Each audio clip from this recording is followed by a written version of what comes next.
So, this is a one-speaker meeting. Please welcome our speaker tonight, John.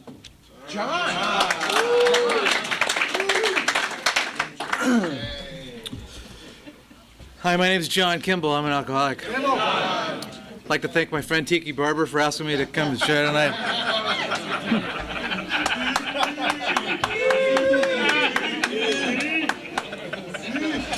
I liked him much better as a running back.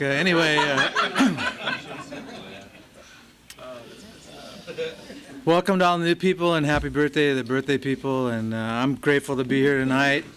I'm just a guy in AA. I didn't get paid to be here. And when I'm done, you'll understand that's true. And, I'm not really, I'm going to tell you my story. I'm going to probably tell you some opinions and things about myself that, I've learned over the years. And a lot of times I never really talk about, the steps in the book and God and all that stuff.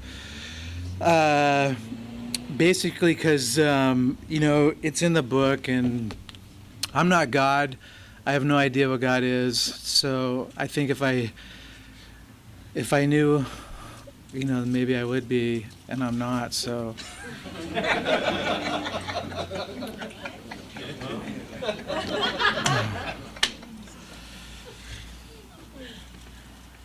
I think my alcoholism for me is really what it is I never grew up.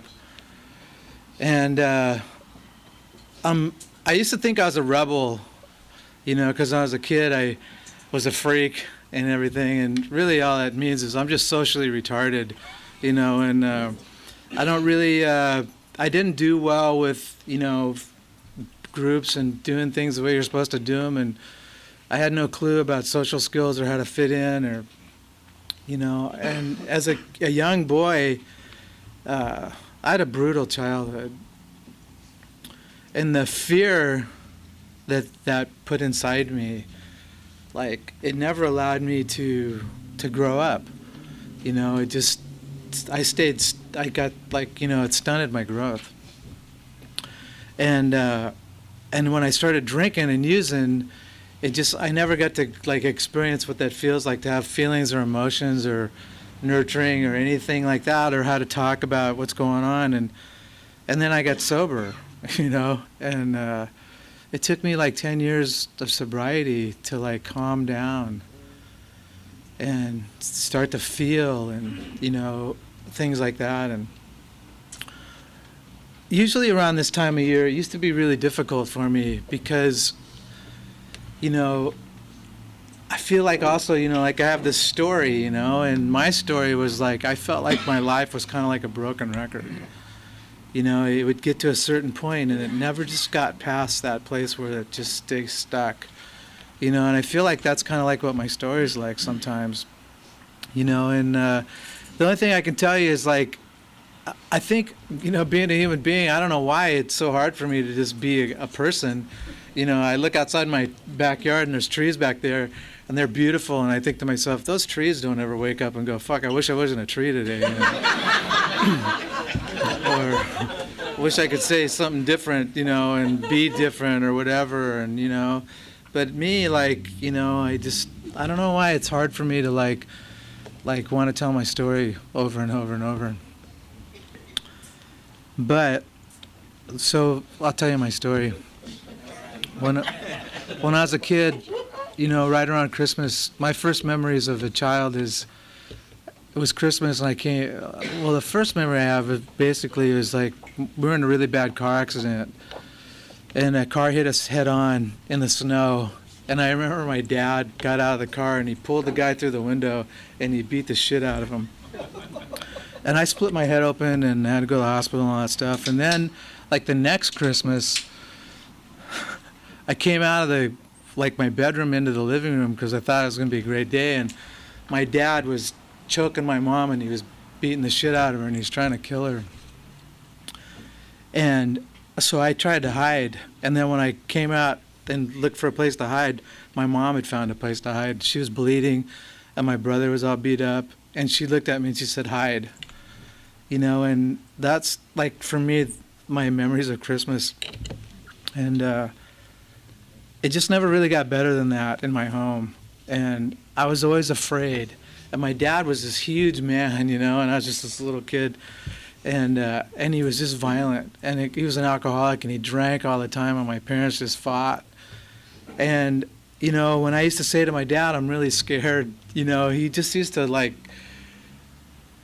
throw us in the bedroom and turn the lights off and scream and go, there's nothing to be afraid of, And when you're like 5, that's really not the answer, And, the people that you think are going to take care of you are out in the living room just going berserk, And like my older brother really got the worst of it. And so my little brother, Matt, who just spoke here a little while ago, he doesn't really remember too much, but he called my older brother not too long ago because he's been going to therapy to talk about some of this stuff, and asked my brother, what it was like, and my brother said, Matt, it was horrible, it was terrifying, and I still have an insomnia. And my brother was sober almost 21 years when he said that. I'm sober a long time too, and I feel like I'm just recovering from my childhood. So anyway, those feelings inside of me and that fear and that anxiety, man, it just set me up for like when I started to drink and take drugs, I just felt good, And I was just like, I was little too. Like, I'm sure if you remember, my brother just spoke here, my job was to take him home after school and take him to our babysitter's house. And one day our babysitter asked us if we wanted to smoke some pot. I was in the 4th grade, Matt was in kindergarten, and every day after school, Matt and I were smoking dope, and, Matt's got these chubby little cheeks and this curly hair, and he's only like 5 years old, and we're smoking a bong, man, and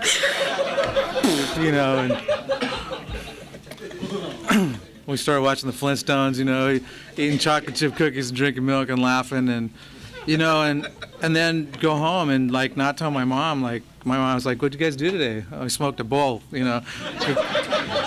Can't really say that, and so, and I started drinking on the weekends with my friends. Like, we'd steal alcohol and then go hide out in our Ford and drink, and, I'd smoke a lot of pot, and I was smoking by the time I'm 12, I'm smoking a pack of cigarettes a day, and I'm drinking and smoking pot all the time, and, it's like, it just felt like what you're supposed to do, except I do remember playing some of those games and noticing that nobody else was really quite drinking the way I was drinking.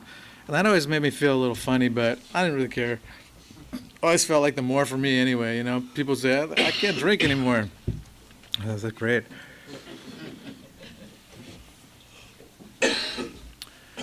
I know it's going to be a long drunk log when I start off there. Anyway, Jesus, I'll get sober. That's always scary too, when you're in a meeting and a guy gets up here and goes, I'm not going to talk too much about what it used to be like, 55 minutes later,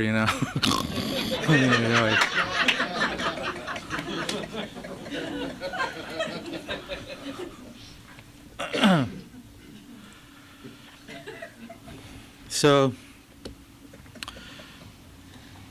a couple things I wanted to do in my life was I wanted to be a baseball player, and I wanted to be a rock star, and I could play baseball really good, and I learned how to play the tennis racket, so that was kind of a bummer, but I could play like sports. I was really kind of athletically inclined, but I just never showed up for that either. And the thing is that when I was 8 years old, I watched my dad kill himself.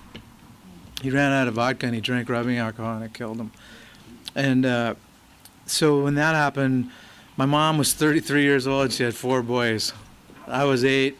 My brother Jim was 10. My brother Matt was 3, and my brother Luke was 1.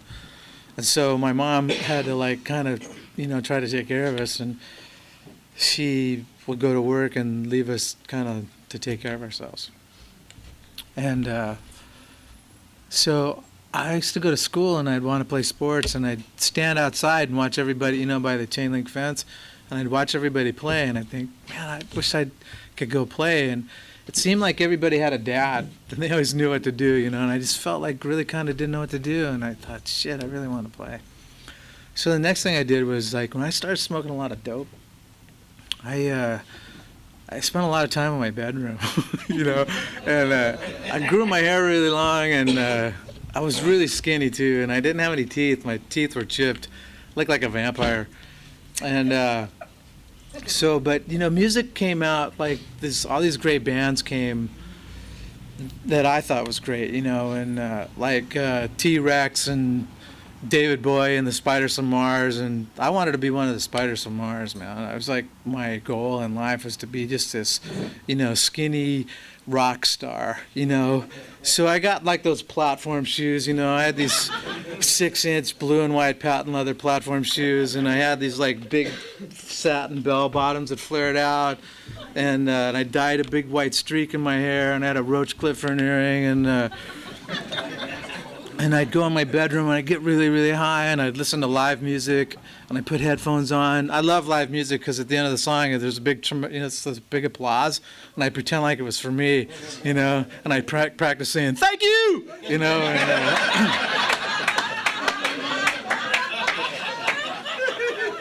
see the level down? And, Marina, good night! You know, and I'd twirl that rocket and swing it and do all that, you know, and all that stuff, and I had it down to science. I was so good, and I'd play in these arenas, you know, and like just love the applause, you know. And because really what was the matter was, like, I was so shy, I didn't know how to meet people, and I always used to think if I was a rock star that people just would recognize me and want to be my friend, you know. And you know, and I could drive around in my limousine and pick up girls and have fun and stuff like that. And you know, I just want to play so bad, but I never learned how to play the guitar. So so I started drinking.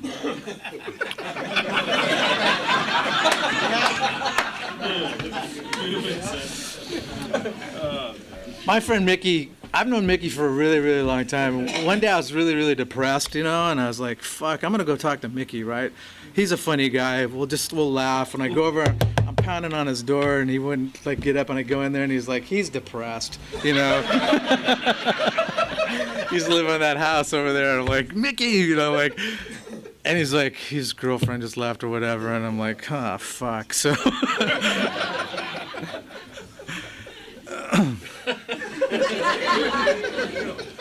You know, really, if you think about it, what kind of a miracle AA really is, because I've known Mickey since he first got sober, and he actually, he didn't used to know how to like talk in front of people, you know, and now he speaks everywhere and has all those acronyms, as they're called, and stuff like that, and just it's amazing. Anyway, I just could not stop drinking. I put so much alcohol in my body. Like, I'm not the kind of drinker where, you know, I have a couple of drinks and.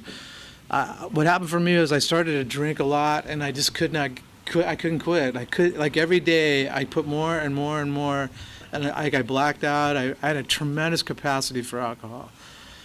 And what happened for me was I was drinking I would wake up in the morning. Usually what I do is when I go home, I'd stop at the liquor store and I'd buy a pint of Southern Comfort, and I'd stick it underneath my dresser, and I'd wake up, and I would drink that, and I'd go in the kitchen, and I'd drink a couple of beers, and I'd take some Valium so I could stop shaking. And then I'd take like 5 Quaaludes, I'd drink a 6-pack of small talls, drink a pint of Southern Comfort, and then I'd go start drinking. And, you know, and I could drink a case of beer, I'd usually pass out, then I'd drink like a fifth of whiskey, and I'd black out, and I blacked out all the time. I'd tell you the truth too, I never really knew I was coming to AA. So I was never out there saying to my friends, hey, help me remember this because I'm going to be speaking sometime, you know. Because, you know, I don't really know my story all that well. I just remember one time when I was sober a little while, somebody asked me to speak, and I spoke, and I went home that night, and I remember what everybody laughed at. And I've been telling that same fucking story ever since I've been here. So I don't really know if that's what happened or didn't, but I'm sticking with it, you know. Every once in a while, too, somebody will get sober, or some friend of yours, and they'll tell you things, and you just get that little anxiety attack, you know, that feeling like, oh, Jesus. Anyway, I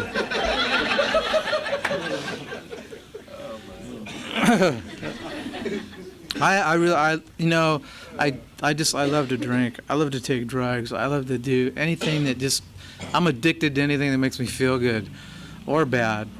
Just like if I do something once, I can't stop doing it. It's just one of those things. I tried cocaine once for about 4 years, and I remember, I'll tell this story since there's a bunch of people here. Anybody do coke? I'll tell this story. One day I was in the 70s, and my buddy sold his truck, and he bought a bag of cocaine about this, and he had a bag about this full, right? So my brother Jim called me up and said, hey, come on over. He goes, Danny sold his truck, and he bought a bag of coke, and said we could try it before he sells it. So I go, all right, I come over and I open up the door. My brother Jim was like 6 feet tall. He weighed 110 pounds. And he looked just like Mick Jagger, I swear to God. He had a shag haircut, big lips, and he used to wear this like coppered satin suit and these big fucking ugly yellow platform shoes. And I swear to God, he looked just like Mick Jagger. So I open up the door, and my brother Mick Jagger's standing there, and he's like, his eyes he's totally wired. He's been doing coke all night, and he goes, come on in. So he goes, you got to try something we just figured out. I go, all right. So he takes takes a straw, right, and he sticks a straw in the baggie, and he fills it up with about this much coke. And I stuck the straw in my nose, and my brother went on the other end.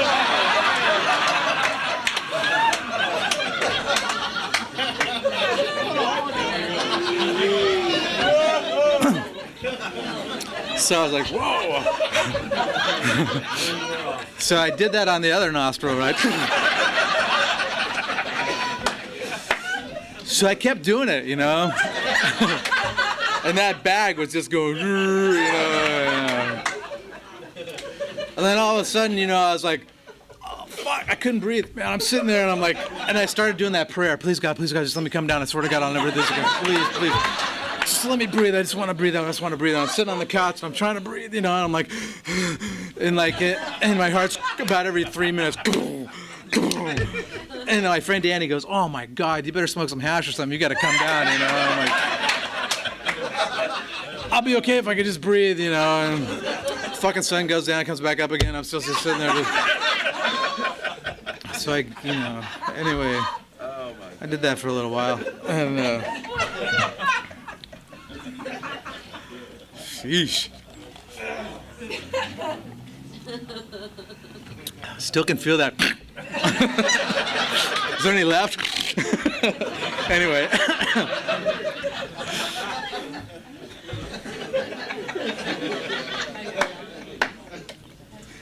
So like I said, I wanted to be a guitar player. So I ended up playing the drums. I don't know how that happened, but I did. And I don't know if anybody grew up around here, but I was in a band called Teaser. I was a drummer in this band, and we played everywhere, and I had a great time. And my brother Matt used to promote us, and we'd have these great big shows. Me and this band called Maidenhead, and we used to play everywhere. We had the greatest time in the world. And one day, this girl ran away from home. She moved in with me, and I was still living with my mom. And me and Matt and my girlfriend Kath, we lived in the back room of my mom's house, and it was disgusting, man. There was beer cans everywhere, cigarette butts. You throw up, you just put a blanket over it, or a pill, or a towel or whatever. Yeah, And so anyway, my girlfriend said to me one day, she said, "Would you go to AA?" And I said, okay. So, and she wasn't an alcoholic. She just loved me and asked me to quit drinking. So, and then my mom asked me to go to AA. And she said, would you take your little brother with you? And, because Matt had totaled 6 cars already, and he didn't even have a driver's license, And so, so I said to Matt, I go, hey, Mom wants us to go to AA, and he's like, yeah, I know. So, so I got a check for $2,000. I cashed it. I said to Matt, when the money's gone, we'll go to AA. And so Matt's like, all right. So we started drinking. It took us 2 weeks to drink $2,000 worth of alcohol, and then Friday night at my band played for the last time. Saturday night, I drank as much as I could, and Sunday I woke up and it was time to go to AA, and so my girlfriend's gonna drive us, and so I call up Matt and I go, we're coming to pick you up, we're going to AA, and he's like, all right. So we go pick him up, and on the way there I'm saying to my girlfriend, I go, we better get drunk. She goes, why? I go, because we're going to AA. It's alcoholics too. They're drunk. And she's like, I don't think so. I go, are you sure? She says, I don't think you're supposed to drink. I'm like, oh man. So I go pick up Matt, right? And Matt's almost 6'2", and he had really long hair. It was almost down to his ass. And it was hot, so he wasn't wearing a shirt. And I was wearing my platform shoes, and my girlfriend was barefoot wearing her overalls, and we went to the Pacific Group.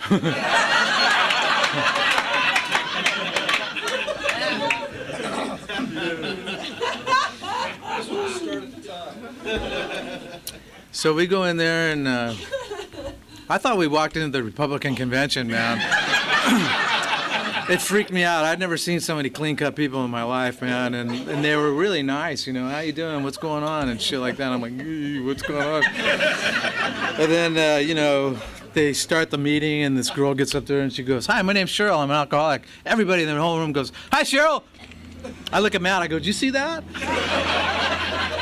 And she starts calling on people that get up here and say their names. Bob, alcoholic. Hi, Bob! I'm like, whoa, the fuck, man? I'm looking around to see who's telling them when to say it on time, because I can't get my band to play that tight, man. And I'm like, what is going on around here? You know, and then we go outside, and this guy Dave walks up to me, and he starts talking to me, and we're smoking, and he's like, he goes, John, you know what AA is? No. He goes, well, what it is we don't drink, we don't take drugs, we don't shoot heroin, we don't take acid, we don't smoke dope, we don't do anything that affects us from the neck up. I was like, for how long? You know? So he goes, just for today. I was like, wow, that's cool. So we go back inside, and I wasn't too keen about being around here anymore. And some guy spoke that night. His name was Bill, and he had like 10 years of sobriety, and that gave me a panic attack. I was like, 10 years? Holy fuck, what am I going to do? You know, and then at the end of the meeting, everybody stood up and they said the Lord's Prayer, and they go, keep coming back. It's like, wow, I'm kind of a people pleaser, so I didn't want to let everybody down, so I came back the next night, you know, and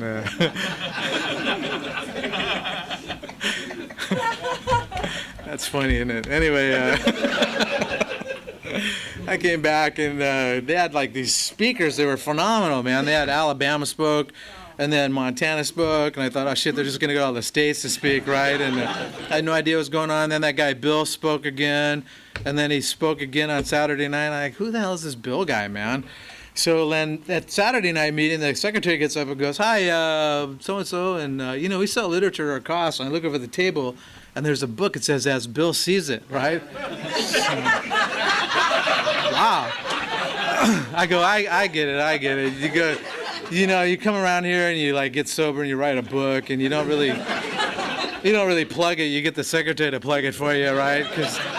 Because you know, you'd be walking around and shit, and people going, you a friend of Bill's? Yeah. He's got a book too, man. It's unbelievable. Anyway, yeah.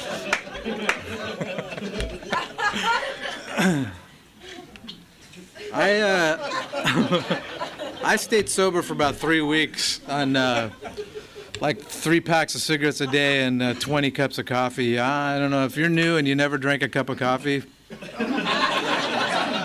or had a cupcake. Oh my God! Hold on. Anyway, man, I'd come here and drink that coffee and smoke cigarettes and count the tile on the. I was like a live wire. And then, but I didn't want to be here, and I didn't know how to tell anybody. I didn't want to be in AA, you know. I just like had these headaches, and I was like so tense, and I just didn't get it. I didn't get what was going on. I didn't understand the dialogue, you know. I heard people talk about God, which really freaked me out, and steps and the book, and I thought 2 guys get sober, and a bunch of people, and they write this book, and they have steps and shit. It just didn't make sense. And keep coming back. You know, I was like, oh God. So I thought a lot by myself, and I ended up hanging out with some of my friends that were not in AA, and I drank with them. And when I was drinking, I had a moment of clarity, and my moment of clarity was while I was drinking, I thought, fuck, I can't quit. And I envisioned the way I drink. I thought, you know, I'm gonna like finish this off. I'm gonna go down to the liquor store. I'm gonna buy a whole bunch more. I'm gonna buy a bunch for my friends because I don't want them to drink my alcohol. I'm gonna wake up in the morning. I'm gonna go back to the liquor store, and I just thought, fuck, I can't go drinking. And I heard everything that they'd said. You know, one drinks too many, 1,000's not enough, and all that kind of stuff. And I just thought, wow. And I stopped, and I just thought, wow, that was like my spiritual awakening. You know, and that was May 30th, 1976. So I've been sober 31 and a half years. And thank you!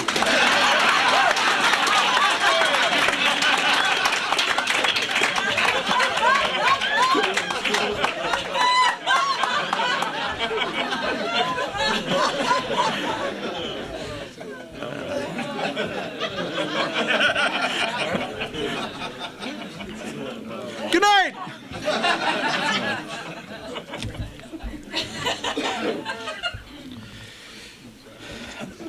So like I said, you know, I've had trouble growing up. You know, I started like trying to work on myself when I was about 14 years sober. I was trying to have a girlfriend, and she said, you know, if you want a girlfriend, you need to be friends with your mom.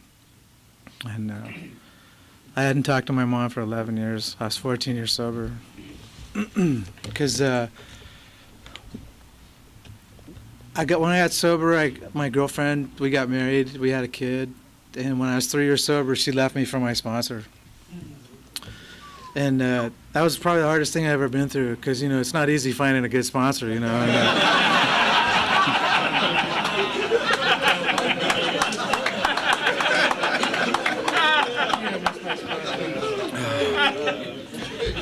but when they got married, my mom went to their wedding, and I just didn't know what to say, so I didn't. So I didn't talk to my mom. And also because when I was a little boy, after my dad died, my mom sent us to go live with different people. And she sent me to live up in the fucking hills with my uncle and aunt. It was like deliverance. That experience, like living, that changed my whole life. You know, the abuse and the fear and the abandonment just scared the shit out of me. And when I came home, my mom never talked about it. So I just never had these feelings of like, what do you say and how do you work things out? And so when I got sober, you know, and you try to work a program and you do a fourth step and you do all that stuff and you find out your part and all that, which I'm all for. But, you know, some of the things that happened, I just, like, they affected me. And I didn't know how to, like, work through them. And when the only way they'd seem to surface is if I'd meet somebody, you know, and then that person just reminds me of so much stuff that I get angry and don't speak very well and feel hurt and stuff like that. And then I want that person to like, take care of me and make me feel better. You know, and so I've struggled with my feelings and how to take care of those in sobriety. And one of the reasons why I don't really talk too much about spirituality in the book and the steps and all that is because I don't act out as much as I used to. So I don't need to have a smoke screen for me to say all these great things so that you don't know who I really am. Because I did that for a long time. As a speaker in AA, you know, I had addictions and sobriety that were killing me, and I couldn't tell anybody because I was like speaking and stuff and sponsoring half the world, and yet I'm doing things that I can't tell anybody, you know, and got me in a lot of trouble. And so I went to get some help for that too, and I'm really grateful. But, you know, things like feelings and being a parent, like my son, you know, when he was 14 years old, he started shooting heroin, and he got in a lot of trouble. And, you know, he one time, like my brother Matt called me on the phone to tell me my son had OD'd and died. But they brought him back to life, and when they brought him back to life, they gave him the wrong shot, and it actually stopped his heart. And so when he actually did come back to life, they stuck him in a lockdown detox ward. And when I went to go visit him, you know, he couldn't open up his hands because he was shooting between his fingers, and he couldn't walk because he was shooting between his toes, and his neck was like all dark from shooting in his neck and his forehead. And my son is like beautiful, you know, and I went to go see him, and he's lying in bed and he can barely move, and I'm rubbing his head, and I was thinking, fuck, this sucks. You know, and he got out and went to a halfway house, and about 3 months later he called me up and said, I'm not ready to be sober. I was like, Jesus. And then he got, you know, in some really bad trouble, and he woke up one day and just thought, I don't want to do this anymore. So he went and got a lawyer, and he turned himself in, and he got sober, and he went to court, and he went to prison in sobriety. And when I visited my son in prison, that was really a tough day too. Because what I really went to go visit him for is he was celebrating his 1-year AA birthday in prison. And it's his natal birthday too. So I went to go see him and to give him his medallion. And I remember leaving, that was like the toughest day of my life. And then he got out of prison, and you know, I'd like to say, because I've been sober a long time, that I was a great dad and all that shit. I made a lot of mistakes. I have no points of reference. I affected my kid's life too. I never physically did anything, because I know that, like in my life, I've had to sit on my hands a lot, you know, because I know that's not the answer, you know. So it was tough, but you know, like, he had some resentments, and rightfully so. And so when he got out of prison, he got a sponsor, and he said, you know, his sponsor told him, you know, John, you need to make an amends to your dad. And I'm so grateful, because I thought to myself, you know, how would it be if, like, you go talk to your sponsor and he says, oh, fuck that guy, he's a cocksucker, you know. What he said was, you know, go make amends to your dad. And he did, and he came to L.A. and stayed with me on parole, and he said, hey, Dad, as soon as he said that, I knew it was going to happen. And we started talking, and I told him about me and we made amends to each other, and we have an incredible life, you know.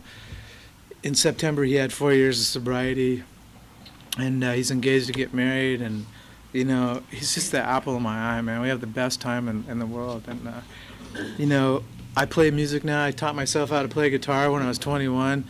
So for the last 30 to some odd years, I've been playing the guitar. And my son's a drummer, and so he's in my band now. And we just played Saturday night, and it's so much fun, man. I just like have a grin from ear to ear, you know. And he's just a great kid. I'm blessed. I've had a rough year. Emotionally, like, I've been in the emotional pain in sobriety is tough, you know. In March, my mom called me and said, hey, have you heard from your brother Jim?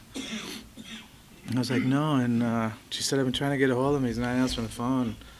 So I called him, and he wasn't answering his phone. And my mom, he was living up in the hills outside of Tucson, so my mom said, well, I'll call the sheriffs and see if they'll drive by his house. And she said, I'll call you later. And she called me later. She told me my brother was dead. And I miss my brother. You know, he was only 54, and he would have been sober 21 years. He died in his sleep. And I guess he had pneumonia. And it's been weird, because I didn't get to say goodbye. And I miss my brother.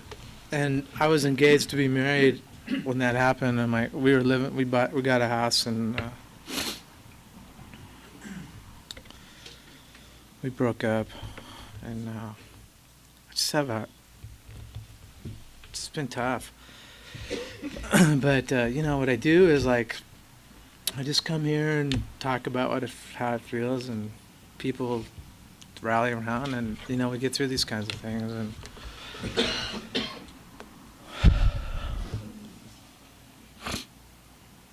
I had a friend tell me one time that steps don't heal a broken heart. So just take some time. So I just keep coming back. If you're new, that's all I can say is, I remember when I came to my first AA meeting, the speaker spoke that night, and he said, if I come back next year, half of you probably won't be here. So I thought to myself, I want to be the half that stays. And that's what I do. And, I don't know if you want to stay or not stay. All I know is thousands come and doesn't stay. And, but if you do, like what happens is you get a host of friends. You get a sense of, like, sometimes ease and comfort that you'd never experienced before. You find a power greater than yourself. You get to sponsor people. You get to watch people's lives reshape, and you get to watch children grow, and you get to be a part of all that stuff, and sometimes people get, like, to do whatever they wanted to do, and, which I've had a lot to do, and stuff like that. It's just a phenomenal experience. And the great thing is like what sobriety really is.